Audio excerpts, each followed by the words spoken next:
So Justin, thank you very much for coming this evening here.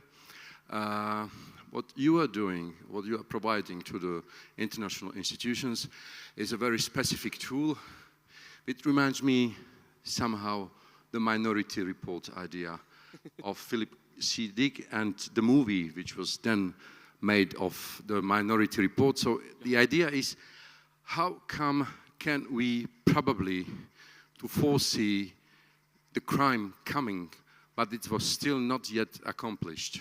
So was your first inspiration for your tool?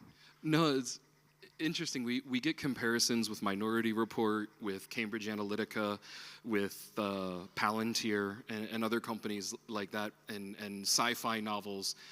Black Mirror also comes up more recently. The original inspiration really came from the work that we were doing in Northern Ireland with paramilitary organizations and terrorist groups, fighters and combatants in the war there. And the idea originally was there were a lot of models of conflict, but there were really no models of peace. And so if we could create a model of both conflict and peace, we may be able to provide some real value to potential policymakers and stakeholders. Now, naturally, when you're dealing with conflict, you are dealing with people willing to commit a crime, murder, bombing, acts of terrorism, etc. And so there is something that's a bit adjacent to it. But in terms of looking at that, what we're trying to do more is look at large-scale social trends at a national level, as opposed to just the individual level. We do get at the individual level. Groups, countries are made of people, after all, most importantly. But we're not necessarily trying to predict individual acts of crime by any means. And I also would argue that even if you could predict a specific act of crime, it doesn't necessarily mean you should. It can deal with a thing like allocation of resources. If you have limited number of police officers, for example, to stop a crime, you can't look at everybody. You really should just look at the threats. And using AI to potentially determine those threats can be very useful. But unless someone is guilty of a crime, you can't uphold justice and try and accuse them of something they've never done. So in the center of your tool is kind of the psychological twin, right? Yes. What does it mean? How does it work? Can you explain us? Yes, so the core technology that we have is an algorithm that can build a psychologically realistic digital twin of a person, but then do it with a lot of information compression so that we can do it at the scale of millions. So instead of having an LLM, for example, that's trained on a lot of different documents from a community, and then you're going to use a prompt, for example, to tell it to act like a certain person, that really is never going to work. It's a flawed way of thinking that an LLM is even capable of this, I think. And it's a massive waste of money, I would say, to go down the LLM space in this area. What you really need to understand is the variations within a population. That's what makes things interesting. LLMs give you the average, basically, so to speak, of the data that goes into it. But what we need are the actual pockets of extremism, for example, the pockets of polarization, the understanding of all of the different, shapes, sizes, and colors of the people that exist in a nation in order to understand how they would act or react to a particular policy or to a particular moment in time. I will come back to your Northern Ireland experience and the political violence. So I see your tool like you make up kind of psychological avatar of Irish Republican Army volunteer. Sure. And you make up avatar of Ulster Brigade Protestant militia, and they're kind of psychological avatars. You put a lot of data in them, yes, and you want them to have a peace talk, right? Ideally, yes. Okay. Better to have a peace talk than the alternative. Okay, how does it work? So what we can do is take the algorithm that we have, and we can utilize almost any kind of data source in over 200 languages. Doing the work in Northern Ireland is easy because it's in English. So naturally, that's a lot easier for me than doing it in Slovakia, where my Slovak is absolutely horrible. I can do the important things like order a beer, but it doesn't get much further than that. When we're taking the data, though, we can use social media streams, we can use digital media streams, we can utilize interviews that come from sort of on-the-ground interviews, face-to-face interviews, which when you're working with paramilitary organizations or in conflict zones, that's often some of the most important information because people aren't always posting on social media what their motivations are to join a resistance group or something like that. And so we can input that data in and use that to create the psychological profiles of individuals. Okay, but how do you get those data? How do you get the interviews with paramilitary? To have a face-to-face conversation, you have to sit down with the paramilitaries. So we've spent a lot of time building out networks, working with stakeholders, NGOs, specialists on the ground, and we have gone face-to-face in places like Northern Ireland and Belfast, where we go to the Shankill Road, the Falls Road. We talk to people involved in these organizations, and we have honest and frank face-to-face conversations. Same in the work that we've done in the West Bank, going to the West Bank, talking with members of resistance organizations, understanding what their motivations are. So it can be very interesting. It's a little bit more hands-on than a lot of artificial intelligence when you have to go to a place like that. But indeed, it sounds like James Bond story, right? It's not only the artificial intelligence stuff, but I will come back to the idea what is the advantage of having this very human but not at all human avatar of human thinking. Yeah, so there's two aspects that I think are really beneficial of this, right? On the one hand is the speed and accuracy that you can achieve, being better than just surveys or focus groups. On the other hand, there is a sort of logistical and ethical question when you deal with what we want to use our digital twin of Slovakia for in particular, which is more in the space of policy making and understanding social cohesion and disinformation trends in Slovakia, that in order to get a good understanding of that, a scientist typically would do an experiment.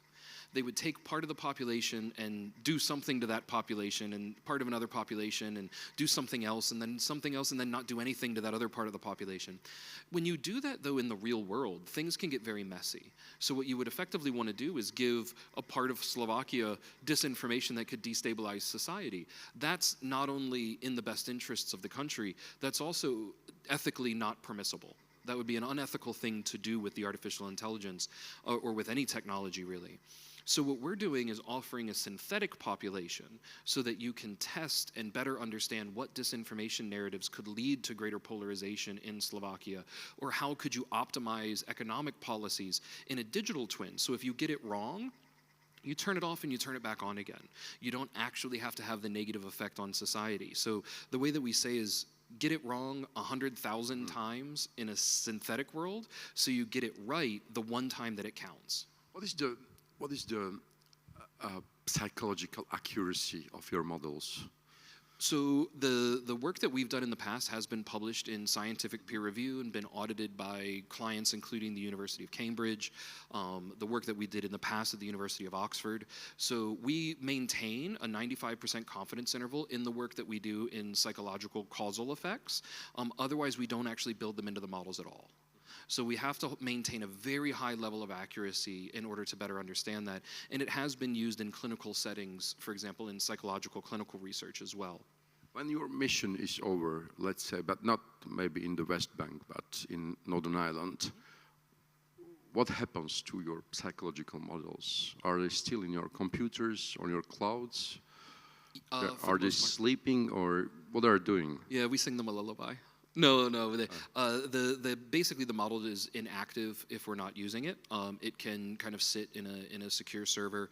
Typically, though, if it's dealing with, I would say, high-risk data, we do take it offline entirely so that there's no exposure, for example, for the psychological profiles of people in the digital twins to be hacked. So we keep everything in an extremely secure space and utilize the same sort of information security and ethical approaches that you need to when you do clinical, like medical research, right? You don't want to keep a record on a cloud that could be hacked if you've got the psychological profile of someone in a paramilitary organization. You need to keep that safe for all sorts of reasons. And so we will take that off and put it in cold storage. Do you remember your first study case, the real one, not the office case, but on the field case? The first field case that was in the more high-risk space? Yes, I do. It was in Northern Ireland, and someone who was part of a loyalist paramilitary was finding out about the research we were doing because I had recruited him for a study that we were doing, and I did not know at the time that he was involved in one of these paramilitary groups. And he found out what I was doing and why I was doing it, and he was intrigued. He was a student himself. And so if you can imagine at a paramilitary in graduate school.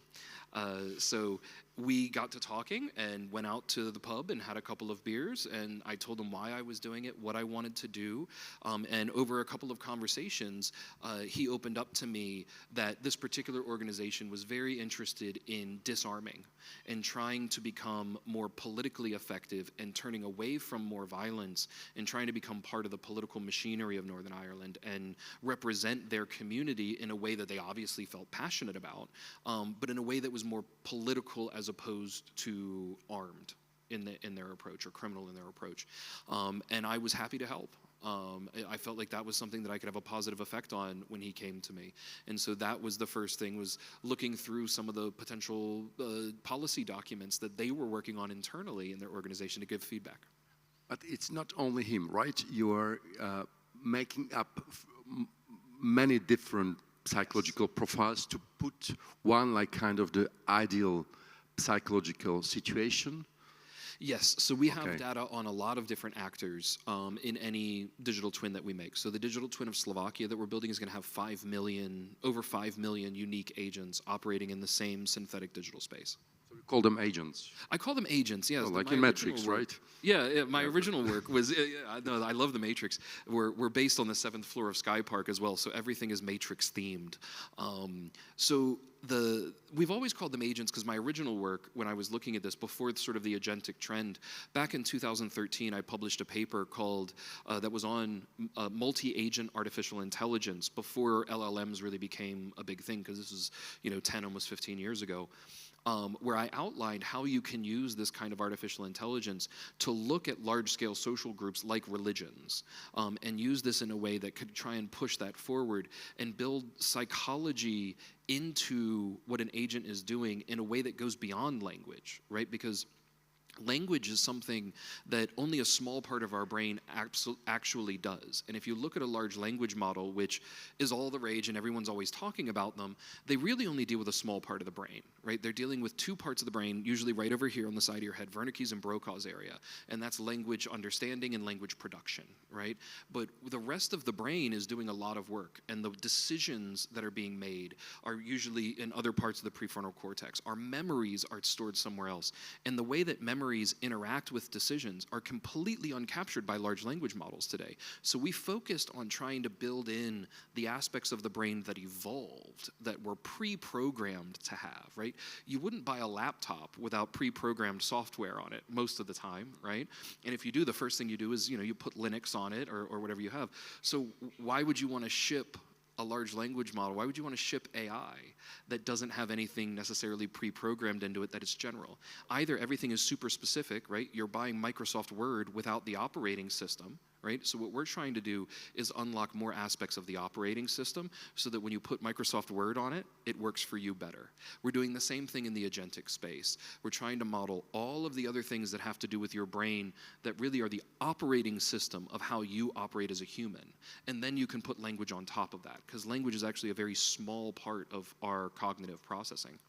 Justin, when your first, I would say, the test was over, it was finished, and is there something that you didn't expect as a result of your work?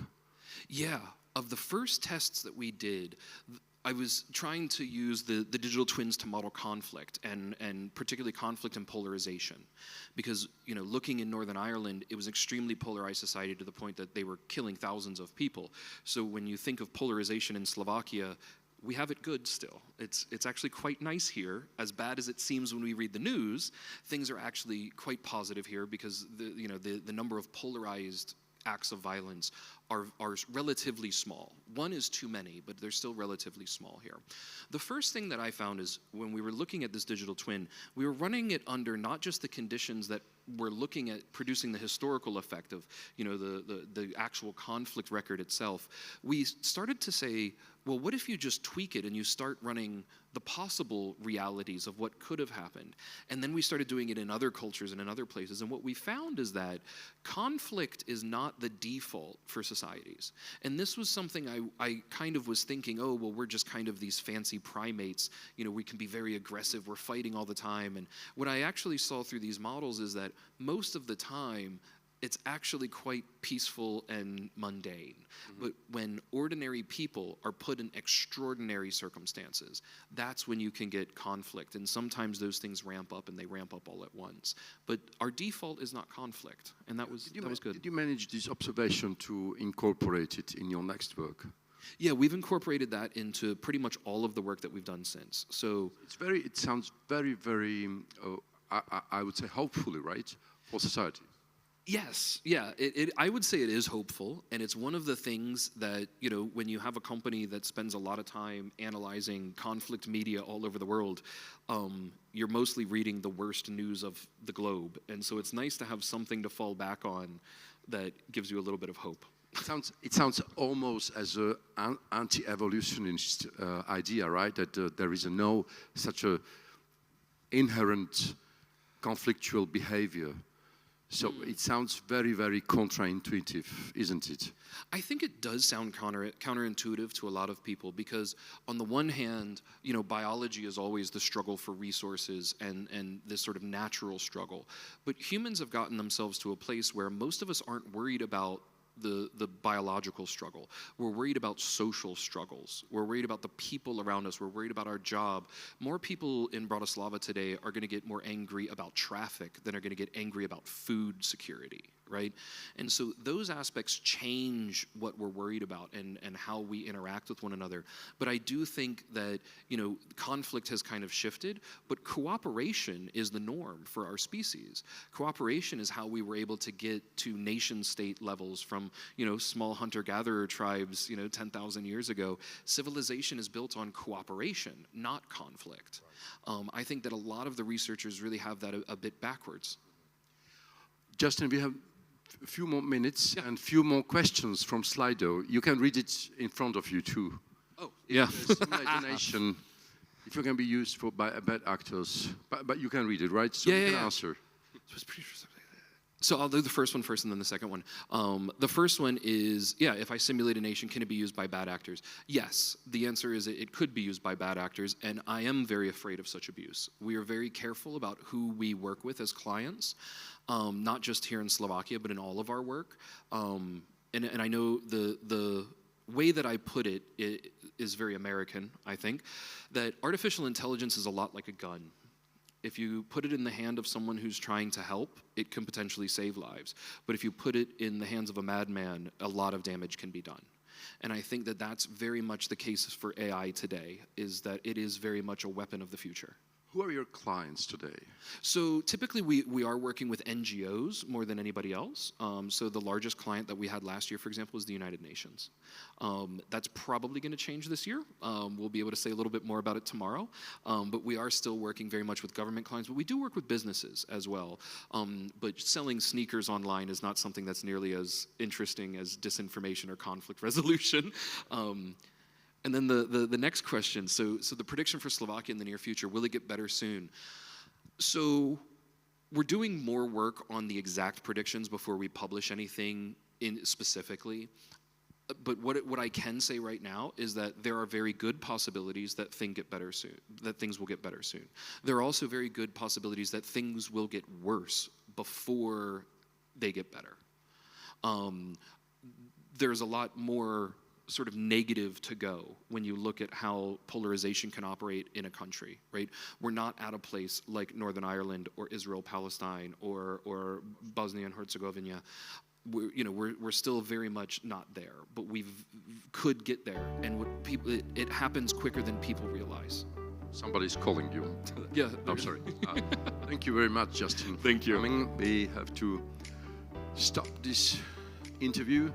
And ďakujem pekne, že ste s nami boli. Thank you very much for coming. Where's your Slovak agent, psychological agent? My Slovak psychological agent? Yeah. Oh, we've got a couple of them. Oh, okay. We keep them good. Okay, very good. Thank you very much. Ďakujem veľmi pekne a o chvíľu pokračujeme.